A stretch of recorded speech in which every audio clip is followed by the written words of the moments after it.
Ona göre de ne yaxşı ki devletimizde bizim böyle Ali Başkomandanımız var ki neyi necə lazımdır eləyir. Bugünlere ağızları iki kelime söz tutmayan arayı o dırnak arası. Bu ülke muhalefetin de iktidarda olan vaktini gördü. Ondan sonra hiç vaxt bu devlet, bu halk hiç vaxt size inanmaz.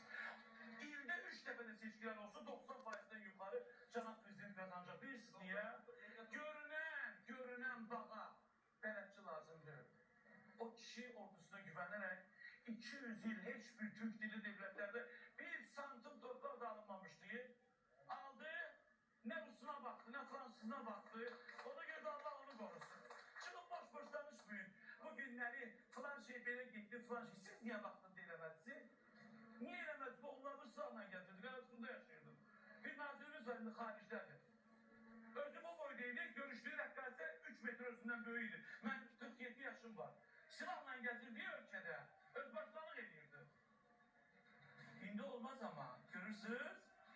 Ona göre bu xalq sizə hiç vaxt inanmayacaq. Oturup haricdə ya da burada gedirsiniz köydə evimizdə milyonluq villamızı koyup, oğlunuzu haricdə Amerika'da ili 50.000 dollara oxutura biz o grantlar alırsınız ha.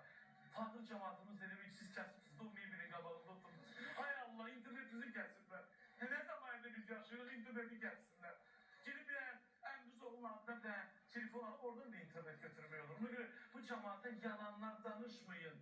İnanmır cemaat size. İnanmırlar da. İnanmırlar. Mesela